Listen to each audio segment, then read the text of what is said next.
ಮಲ್ಲಿಕಂತವ್ರು, ಕರ್ನಾಟಕದಲ್ಲಿಂಥವ್ರು ಯಾರಾದರೂ ಆಯ್ಕೆ ಆಗಿ ನಾವು ಆಯ್ಕೆ ಆಗಬೇಕಂತ ಒಂದು ದೂರದೃಷ್ಟಿ ಇಟ್ಕೊಂಡು ಉದ್ಯೋಗದಲ್ಲಿ ಊಟ ಮಾಡಿ ಇಬ್ಬರು 5 ಜನ ಸೆಲೆಕ್ಟ್ ಆಗಿ ಅದು ನಮಗೆ ಪ್ರೇರಣೆ, ನಮ್ಮ ಸ್ಫೂರ್ತಿ.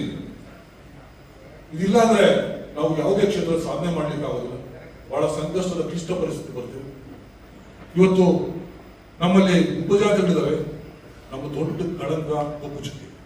ಇವತ್ತು ಅವರಲ್ಲಿ ಯಾವ ಉಪಜಾತಿಗಳಿದ್ದಾರೆ ಅಂತ ನಮ್ಗೆ ಗೊತ್ತಿದ್ದಿಲ್ಲ. ಇರ್ತಕ್ಕಂಥ ಒಂದೇ ಒಕ್ಕಲಿಗ ಒಂದೇ ಒಂದು ಪದವನ್ನು ಅಂತ ಒಂದು ಒಕ್ಕಲಿಗ ಅಷ್ಟೇ ನಮ್ಮಲ್ಲಿ ಇದ್ದಿದ್ದಾದ್ರೆ ನಾವಿವತ್ತು ಇಲ್ಲಿ ಏನ್ ನಡೆದಿದ್ರಿ ಇವತ್ತು ದೊಡ್ಡ ಮಟ್ಟದ ಸಾಧನೆ ಮಾಡ್ಲಿಕ್ಕೆ.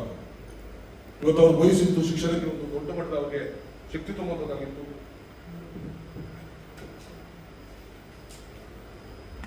ಸ್ವತಂತ್ರವಾಗಿ ಬೆಳೆಯುವ ಶಕ್ತಿ ಅವರು ದೇವರು ಕೊಟ್ಟಿದ್ದು ಅವ್ರು ಬೆಳ್ಕೊಂಡು ಹೋಗಿದೆ.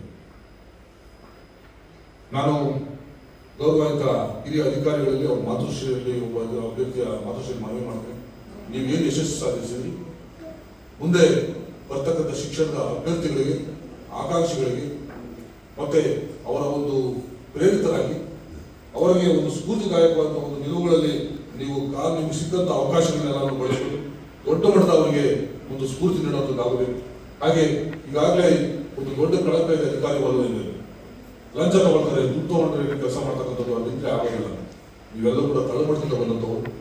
ನಿಮ್ಮ ಒಂದು ರೈತ ಕುಟುಂಬಗಳ ಮತ್ತು ಬಡ ಕಾರ್ಮಿಕರ, ಕೂಲಿ ಕಾರ್ಮಿಕರ, ಎಲ್ಲ ವರ್ಗಗಳ ಜನರ ಒಂದು ಸಂಕಷ್ಟ ಏನು ಅನ್ನೋದ್ರ ಬಗ್ಗೆ ನಿಮ್ಗೆ ಅರಿವಿದೆ. ಅದರಿಂದ ನಿಮ್ಗೆ ಅಂತ ಒಂದು ಸಮಯ ಬಂದ್ರೆ ನೀವು ಕಾಯ ವಾಚ ಮನಸ್ಸ ಇದು ದೇವರ ಕಾರ್ಯ ಅಂತ ಏನ್ ಮಾಡ್ತಿದ್ರಿ, ಅದಕ್ಕೆ ನೀವು ಒಂದು ನ್ಯಾಯ ಒದಗಿಸುವಂತ ಪ್ರಾಮಾಣಿಕ ಕೆಲಸ ನೀವು ಮಾಡಬೇಕು.